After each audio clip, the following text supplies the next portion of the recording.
नमस्कार साथियों, स्वागत है आप सभी का हमारे खुराना क्लासेस यूट्यूब चैनल पर। आज की इस क्लास में हम जीन पियाजे का संज्ञानात्मक विकास पढ़ेंगे। उससे पहले आप लोग देख लीजिएगा कि अगर आप शिक्षा मनोविज्ञान रीट लेवल 1 और 2 दोनों के लिए एक जैसा सिलेबस है, प्री और मेंस का, ठीक है। तो आप लोग अगर हैंड रिटेन नोट्स अपने व्हाट्सएप पर मंगाना चाहते हैं तो आप लोग मंगा सकते हैं, जिसका प्राइस आपसे 51 रुपये लिया जा रहा है, ठीक है। ये कंप्लीट आपकी साइकोलॉजी मिलेगी। और अगर आप लोग इसके टेस्ट सीरीज़, केवल मनोविज्ञान की टेस्ट सीरीज़ ज्वाइन करना चाहते हैं तो आप लोग कर सकते हो, जिसका प्राइस 45 रुपीज़ है और इसका वैलिडिटी आपको एग्ज़ाम तक रहेगा। और कंप्लीट अगर आप रीट प्री के लिए पाँचों सब्जेक्ट का मॉडल पेपर यानी जो प्रैक्टिस सेट है, लगभग 200 प्रैक्टिस सेट आपको मिलेंगे। अगर आप ज्वाइन करना चाहते हो तो कर सकते हो एप्लीकेशन पर। अगर आप पर्यावरण का हैंड रिटेन नोट्स मंगाना चाहते हो, इसका प्राइस 50 रुपये के आसपास है, ठीक है, 49। और आप ऑल टॉपिक्स जितने भी पर्यावरण अध्ययन के जितने भी हमारे टॉपिक हैं, टॉपिक वाइज टेस्ट सीरीज़, नाम से ही टॉपिक वाइज टेस्ट सीरीज़ अगर आप ज्वाइन करना चाहते हैं तो आप लोग कर सकते हो, ठीक है। 55 रुपीज़, जिसमें 50+ टॉपिक आपके मिलेंगे, आप लोग ज्वाइन कर लीजिएगा। और आज की इस क्लास में हम पढ़ेंगे बहुत ही जानदार और शानदार, अपना टॉपिक है जीन पियाजे का संज्ञानात्मक विकास सिद्धांत। चलिए क्लास को स्टार्ट करते हैं। क्लास को पूरा लास्ट तक अटेंड करेंगे और अपने नोट्स आप लोग मंगवा लीजिएगा, प्रिंट उसकी निकलवा लीजिएगा। आप लोग क्लास को स्टार्ट करने से पहले एक बार क्लास को लाइक कर दें और शेयर कर दीजिएगा। चलिए जी, अब हम पढ़ेंगे आज की क्लास में वेरी मोस्ट इम्पॉर्टेंट टॉपिक है हमारा सिद्धांतों में जीन पियाजे का संज्ञानात्मक विकास सिद्धांत। जीन पियाजे साथियों स्विट्जरलैंड के रहने वाले थे, है ना। और सर्वप्रथम इन्होंने संज्ञानात्मक पक्ष का क्रमबद्ध व वैज्ञानिक अध्ययन भी किया था। इसी वजह से आपको याद रखना है, संज्ञानात्मक पक्ष का क्रमबद्ध और वैज्ञानिक अध्ययन करने वाले कौन थे? स्विट्जरलैंड के निवासी जीन पियाजे थे। इन्होंने बताया कि संज्ञान प्राणी का व्यापक एवं स्थायी ज्ञान है। क्या बताया इन्होंने? संज्ञान जो है प्राणी का व्यापक और स्थायी ज्ञान है, जिसे वह या तो वातावरण से या उद्दीपक जगत से या बाह्य जगत के माध्यम से ग्रहण करता है। ये चीज़ आपको ध्यान रखनी है। आपसे पूछा जाए कि संज्ञानात्मक मनोविज्ञान के जनक कौन है, तो भी जीन पियाजे आंसर करके आना है। संज्ञान के अंतर्गत अवधान, चिंतन, कल्पना, तर्क वितर्क, निरीक्षण, वर्गीकरण, समस्या समाधान, संप्रतिकरण और प्रत्यक्षण आदि मानसिक क्रियाएं सम्मिलित होती है। ये आपको ध्यान रखना है। संज्ञान के अंदर कितनी चीज़ें आती हैं? जैसे अवधान है, चिंतन है, कल्पना है, तर्क वितर्क शक्ति है, निरीक्षण है, वर्गीकरण है, समस्या समाधान, संप्रतिकरण, प्रत्यक्षण आदि, ये सब मानसिक क्रियाएं किस में आती हैं? संज्ञान में। अगर हम बात करें संज्ञान का सीधा सा अर्थ लें तो नॉलेज होता है। क्या होता है? नॉलेज। और नॉलेज का अर्थ क्या होता है? ज्ञान। ध्यान रखेंगे आप लोग, संज्ञान यानी ज्ञान, नॉलेज। और ये क्रिया परस्पर अंतर संबंधित होती है। ये जितनी भी क्रियाएं मैंने आपको बताई हैं जो संज्ञान के अंतर्गत होती हैं, ये सब एक दूसरे से रिलेटेड होती है। जीन पियाजे ने संज्ञानात्मक पक्ष पर बल देते हुए संज्ञानात्मक विकास सिद्धांत का प्रतिपादन किया था। मैं आपको बताऊंगा कि जीन पियाजे से प्रश्न कहाँ से पूछा जाता है, उन चीज़ों को आप लोग बारीकी से थोड़ा सा डिस्कशन करेंगे। इसी वजह से जीन पियाजे को विकासात्मक मनोविज्ञान या फिर संज्ञानात्मक मनोविज्ञान का जनक कहा जाता है। विकासात्मक मनोविज्ञान के अंतर्गत हम शुरू से लेकर के अंत तक, यानी गर्भावस्था से लेकर के वृद्धावस्था तक होने वाले विकास में जो परिवर्तन होते हैं उनका अध्ययन करते हैं। कहाँ से कहाँ तक करते हैं? गर्भावस्था से लेकर के वृद्धावस्था तक। ध्यान रखेंगे आप लोग। बाल विकास के अंतर्गत क्या करेंगे? गर्भावस्था से लेकर के किशोरावस्था तक विकास का अध्ययन किया जाता है। दोनों में अंतर समझिए आप लोग। विकासात्मक मनोविज्ञान के अंतर्गत तो गर्भावस्था से लेकर के वृद्धावस्था तक अध्ययन किया जाता है, जबकि बाल विकास में हम करते हैं गर्भावस्था से लेकर के किशोरावस्था तक। इन दोनों में अंतर समझ लीजिएगा। आगे बात करते हैं हम। हमारा विकास प्रारंभ कहाँ से होता है साथियों? गर्भावस्था से हो जाता है। आपको मैंने विकास की अवस्था जब पढ़ाई थी तो आपको पता होगा विकास कहाँ से प्रारंभ होता है? गर्भावस्था से ही। लेकिन संज्ञानात्मक विकास कहाँ से शुरू होता है? ये शेष अवस्था से प्रारंभ होकर के पूरे जीवन पर्यंत चलता रहता है जब तक व्यक्ति की डेथ ना हो जाती। ध्यान रखेंगे ये चीज़ को आप। जीन पियाजे ने संज्ञानात्मक सिद्धांत को 4 अवस्थाओं के द्वारा समझाया था, जो वेरी वेरी इंपॉर्टेंट है। ये चारों ही अवस्थाएं जीन पियाजे की, और यहीं से प्रश्न आपको बनते हैं। इन 4 अवस्थाओं को आप लोग रट लीजिए, ठीक है। इसकी एक एक विशेषताओं को रट लीजिए। पहली इन्होंने स्टेज बताई थी संवेदी पेशी अवस्था, जिसका दूसरा नाम है इंद्रिय जनित अवस्था। दोस्तों एग्ज़ाम के अंतर्गत आपको ऑप्शन में इनकी इंग्लिश टर्म भी दे दी जाती है कभी कभी। तो सेंसरी मोटर स्टेज बोलते हैं इसको। क्या बोलेंगे? सेंसरी मोटर स्टेज, यानी संवेदी पेशी अवस्था। इसी का दूसरा नाम है इंद्रिय जनित अवस्था। इसकी अगर आपसे आयु पूछी जाए तो 0 से लेकर के 2 वर्ष होती है संवेदी पेशी अवस्था की। ध्यान रखेंगे ये चीज़, जन्म से लेकर के 2 वर्ष। जन्म के समय शिशु बाह्य जगत के प्रति अनभिज्ञ होता है। इस अवस्था में क्या होगा? शिशु बाहरी वातावरण जो है उससे अपरिचित होता है। धीरे धीरे जब बालक बड़ा होता है तो वातावरण के साथ साथ अंतःक्रियाएं निरंतर करने लगता है। तो इस प्रक्रिया के दौरान वो अपने ज्ञान का निर्माण करने लगता है। भाई जन्म जब बच्चा लेता है तो उसको कोई ज्ञान नहीं होता अपने आसपास के वातावरण का, लेकिन जैसे जैसे धीरे धीरे बड़ा होता है हमारे आसपास के वातावरण के साथ, परिवार के साथ जैसे जैसे अंतःक्रियाएं करता है, जैसे जैसे संबंध बनाता है, तो उसे ज्ञान होने लगता है। शिशु अपनी संवेदनाओं यानी ज्ञानेंद्रियों तथा शारीरिक क्रियाओं के माध्यम से ज्ञान को ग्रहण करने लगता है। बच्चे के अंतर्गत जब जन्म से लेकर के 2 वर्ष तक का होता है उस अवस्था के अंतर्गत संवेदनाएं होती है, और वो अपनी ज्ञानेंद्रियों के माध्यम से, अपनी संवेदनाओं के माध्यम से ज्ञान ग्रहण करता है। वह वस्तुओं को देख करके, सुन करके, स्पर्श करके, या फिर गंध के द्वारा, या फिर स्वाद के द्वारा ज्ञान ग्रहण करता है। क्योंकि बच्चे के अंदर ऐसी कोई शक्ति तो होती नहीं, सिर्फ एक ही चीज़ होती है, या तो वो वस्तु को देख करके, या सुन करके, स्पर्श करके, या फिर गंध या स्वाद के द्वारा इस अवस्था में पता लगाता है कि वो वस्तु क्या है। छोटे छोटे शब्दों को इस अवस्था में बोलने लग जाता है। 2 वर्ष की उम्र में बच्चा छोटे छोटे शब्दों को बोलने लगता है। इस संवेदी पेशी अवस्था की विशेषताएं बता रहा हूँ साथियों, आप लोग ध्यान से सुने। शिशु पहला सार्थक शब्द लगभग 12 महीने के बाद बोलने लगता है। नोट कीजिए इस लाइन को। पहला शब्द कब बोलता है? लगभग जब 12 महीने का हो जाता है। इस अवस्था के प्रारंभ में वस्तु स्थायित्व का अभाव पाया जाता है तथा इसी अवस्था के अंत में वस्तु स्थायित्व का भाव जागृत हो जाता है। वेरी वेरी इंपॉर्टेंट लाइन है, ध्यान रखेंगे। ऐसी कौन सी अवस्था है जिसमें वस्तु स्थायित्व का अभाव होता है?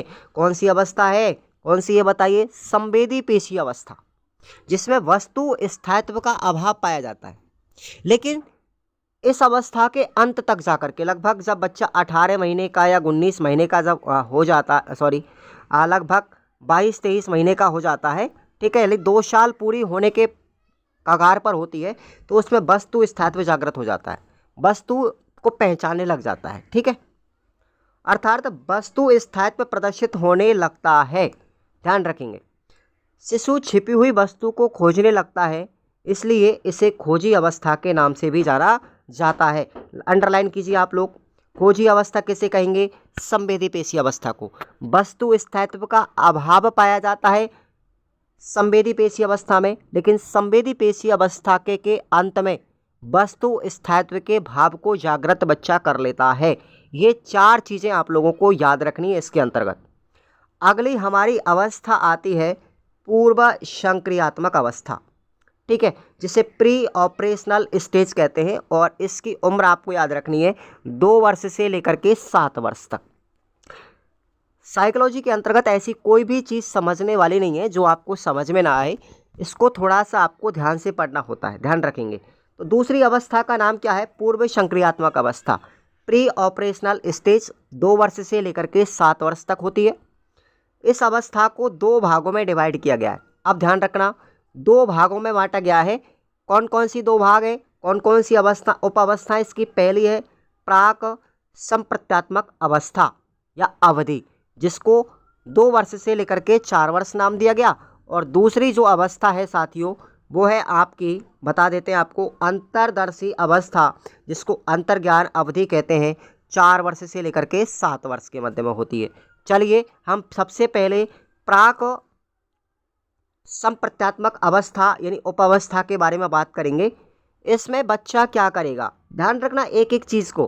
प्राक संप्रत्यात्मक अवस्था के अंतर्गत बच्चा अनुकरण करने लगता है ना। इसको हम खिलौनों की आयु कहते हैं, ध्यान रखना, टॉय एज के नाम से जानते हैं। इंग्लिश में भी बहुत सी बार ये शब्द दे दिए जाते हैं, टॉय एज। कौन सी है, जीन पियाजे की प्राक संप्रत्यात्मक अवस्था। अगर ये नहीं मिलती है तो कौन सी हो जाएगी, ध्यान रखना, दूसरी वाली लिखना आप लोग। कौन सी वाली लिखेंगे, दूसरी, पूर्व संक्रियात्मक अवस्था। और उसमें भी अगर पूछा जाए तो प्राक संप्रत्यात्मक अवस्था, खिलौनों की आयु। इसी अवस्था के अंतर्गत प्राक संप्रत्यात्मक अवधि में बच्चा प्रतिमूर्ति निर्माण करने लगता है, इमेज फॉर्मेशन करने लगता है। और इसी अवस्था के अंतर्गत एनिमिज्म, ठीक है, यानी कि जीववाद का निर्माण। ध्यान रखना, जीववाद बहुत लोगों ने पढ़ा होगा, एनिमिज्म बोलते हैं इसको इंग्लिश में, और ये शब्द भी दिया जाता है बहुत बार, एनिमिज्म। बहुत बार ये शब्द देखने को मिलेगा आपको साइकोलॉजी के अंदर। एनिमिज्म किस अवस्था में होता है, प्राक संकल्पनात्मक अवस्था में। अगर ये शब्द भी नहीं दिया जाए तो आपको पूर्व संक्रियात्मक अवस्था ऑप्शन में मिलेगा। इसका मतलब क्या होता है, जीव बात का मतलब, जैसे बच्चे कभी कभी अपने आप में कल्पना करने लगते हैं कि जैसे आज सूरज बहुत उदास है, ठीक है, चंद्रमा अपनी चांदनी बिखेर रहा है, ऐसी कोरी कल्पनाएं करने लगता है। मतलब निर्जीव वस्तुओं में भी सजीवता, क्या बोलेंगे जीव बात को, निर्जीव वस्तुओं में भी सजीवता के गुण क्या कहलाता है, जीववाद कहलाता है। बच्चा इस अवस्था में आत्म केंद्रित, स्व केंद्रित या अहमवादी, ईगोसेंट्रिज्म की अवस्था भी कहते हैं इसको, ध्यान रखेंगे आप लोग। जीववाद का मतलब निर्जीव वस्तुओं में भी सजीव चिंतन क्या कहलाता है, जीववाद कहलाता है।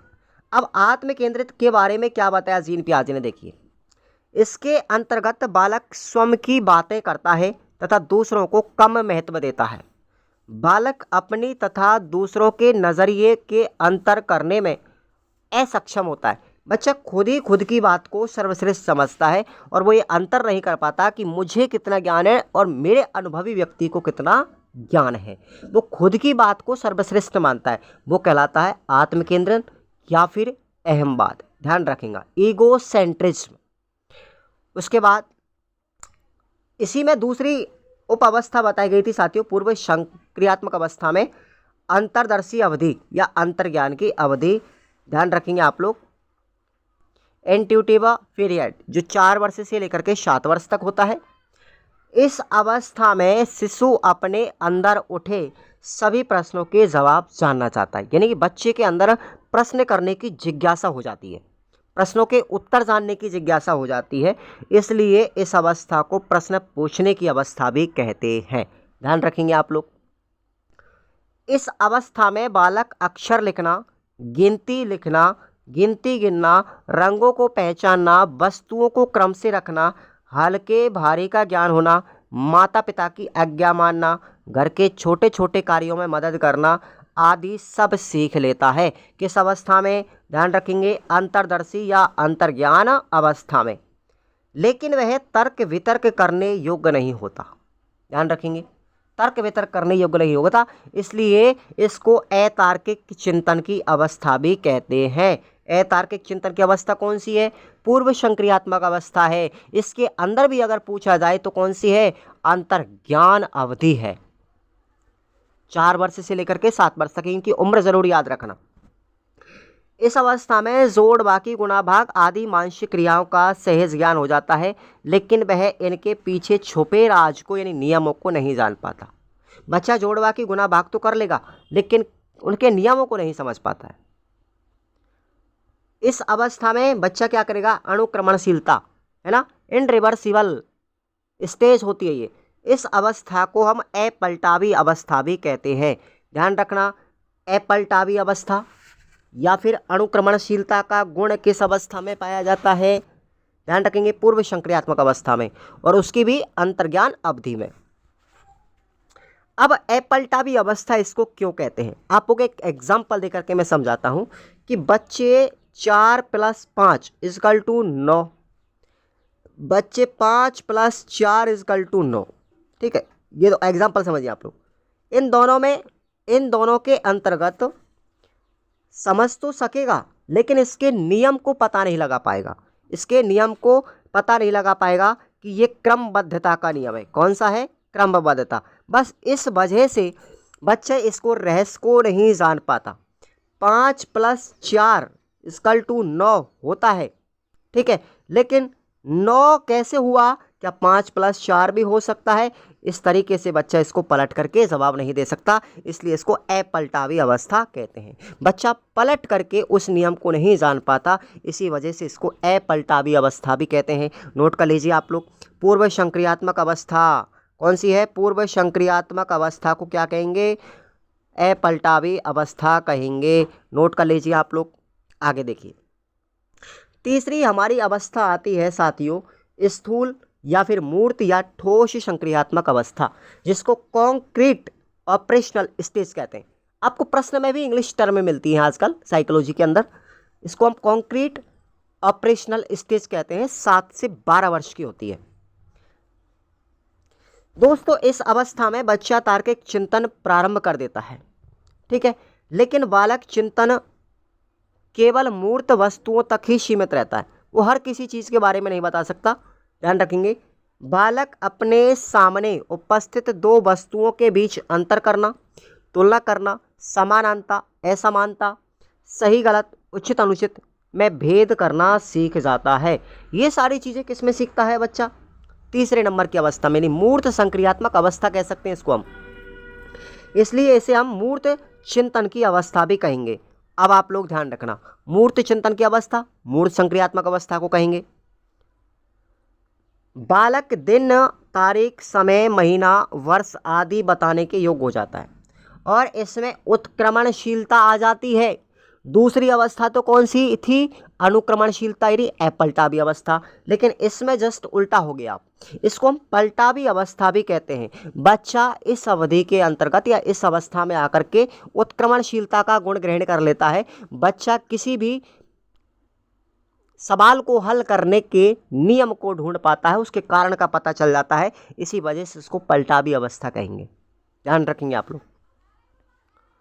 इस अवस्था के अंत तक तर्क, जिज्ञासा, निरीक्षण क्षमता का विकास बच्चे में हो जाता है। इस अवस्था में मुख्य रूप से संप्रत्य यानी विचार विकसित होने लगते हैं।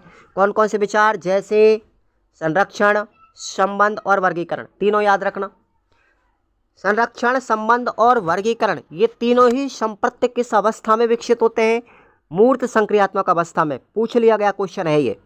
चलिए आगे बात करते हैं। चौथी हमारी अवस्था आती है औपचारिक संक्रियात्मक अवस्था, जिसको हम फॉर्मल ऑपरेशनल स्टेज कहते हैं। ये 12 वर्ष के बाद होती है, ठीक है भाई। ऑपरेशनल संक्रियात्मक अवस्था, इसको हम अमूर्त संक्रियात्मक अवस्था भी कह सकते हैं। ध्यान रखना, संक्रियात्मक अवस्था भी कह सकते हैं, क्योंकि बच्चा इसमें क्या करेगा? इस अवस्था में किशोर किशोरियों की अवस्था होती है ये, ध्यान रखना, किशोर अवस्था होती है ये। तो किशोर मूर्त के साथ साथ अमूर्त चिंतन करने के योग्य भी हो जाता है। ध्यान रखेंगे, अमूर्त चिंतन करने के योग्य भी हो जाता है मूर्त के साथ साथ। दोनों क्रियाएं हो सकती है इसमें फॉर्मल ऑपरेशनल स्टेज में। बच्चा इसमें तर्क करने लग जाता है, इसलिए इसको तर्क चिंतन की अवस्था के नाम से भी जानते हैं। एक एक नाम याद रखना, इनके बहुत सारे नाम है एक एक स्टेज के। मानसिक क्रियाओं का पूर्ण विकास इस अवस्था में हो जाता है। किशोरों के चिंतन में तथ्यात्मकता व वस्तु निष्ठता आ जाती है, ठीक है ना। चिंतन में तथ्यात्मकता, तथ्यों को जाने लगते हैं। वस्तुनिष्ठता यानी कि किसी भी प्रश्न का एक अद्वितीय उत्तर देने में भी सक्षम हो जाते हैं। और आपको याद रखना, किशोर परिकल्पनात्मक व निगमनात्मक चिंतन करने योग्य हो जाता है। तो इसको हम निगमनात्मक अवस्था या परिकल्पनात्मक अवस्था भी कहते हैं। अब बात करेंगे, ये चारों स्टेज है, आपको अच्छे से पढ़नी है, उम्मीद करता हूँ आपको समझ में आएगी। अब जीन पियाजे का जो ये सिद्धांत है, इसका शिक्षा में क्या योगदान था? जीन पियाजे ने संज्ञानात्मक विकास सिद्धांत का प्रतिपादन किया। जीन पियाजे ने बाल केंद्रित शिक्षण पर बल दिया। नोट याद करेंगे, नोट करो। बाल केंद्रित शिक्षा पर बल किसने दिया? जीन पियाजे ने। जीन पियाजे शिक्षण में शिक्षक की भूमिका को महत्वपूर्ण बताते हुए कहते हैं, क्या कहते हैं? कि शिक्षक को बालक की समस्या का निदान करना चाहिए। बालक की समस्या का शिक्षक को निदान करना चाहिए। दूसरी बात क्या बताई? बालकों के अधिगम के लिए उचित वातावरण शिक्षक को तैयार करना चाहिए। चौथी बात क्या बताई? जीन पियाजे ने बुद्धि को जीव विज्ञान के स्कीमा की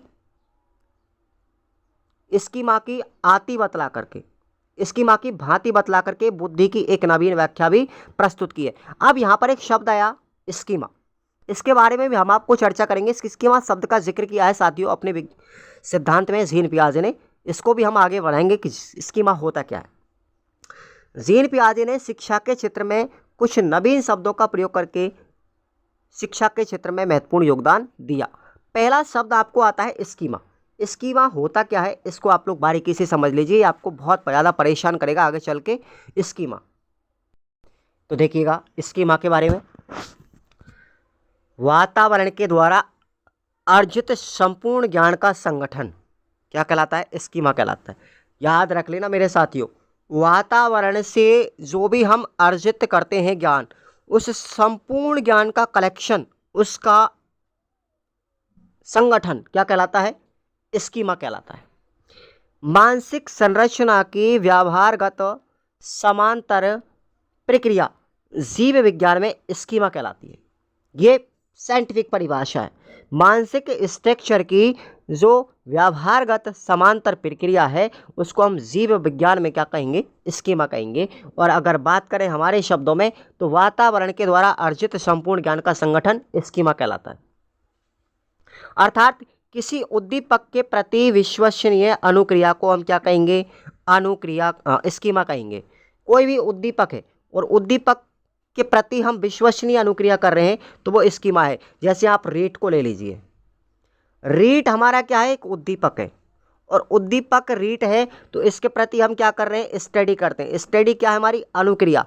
तो रीट में विश्वास के प्रति हम स्टडी कर रहे हैं, अनुक्रिया कर रहे हैं, इसका मतलब हमारा सिलेक्शन हो जाएगा। विश्वास है तो हमारे माइंड में एक क्या बनी हुई? रीट को लेकर के एक स्कीमा बनी हुई है, एक प्रतिबिंब बना हुआ है।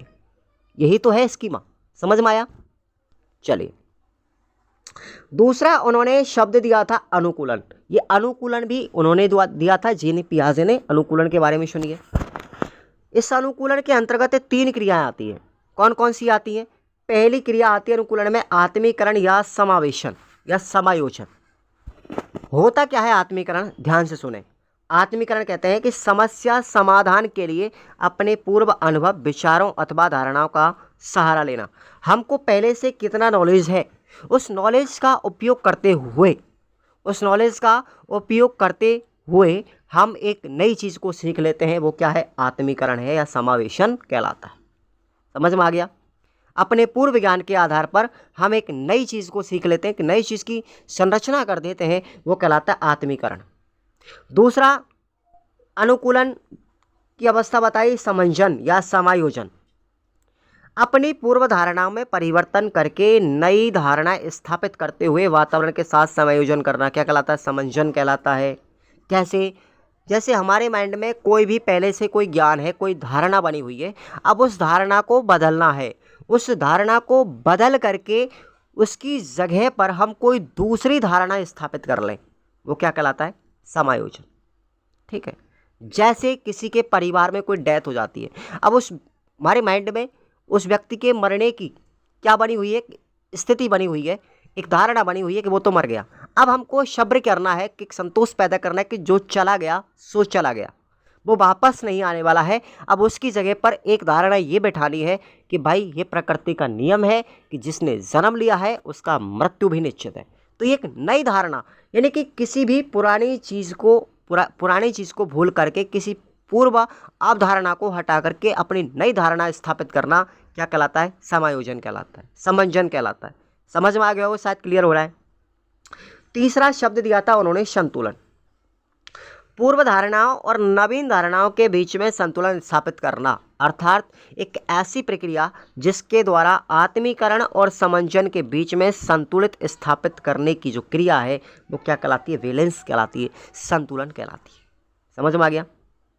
चलिए अगला जो हमारा सिद्धांत हम पढ़ेंगे संज्ञानात्मक विकास सिद्धांत, अगले क्लास में लेव वाइगोत्स्की का, और इसी सिद्धांत को साथियों हम सामाजिक सांस्कृतिक संज्ञानात्मक विकास सिद्धांत भी कहते हैं।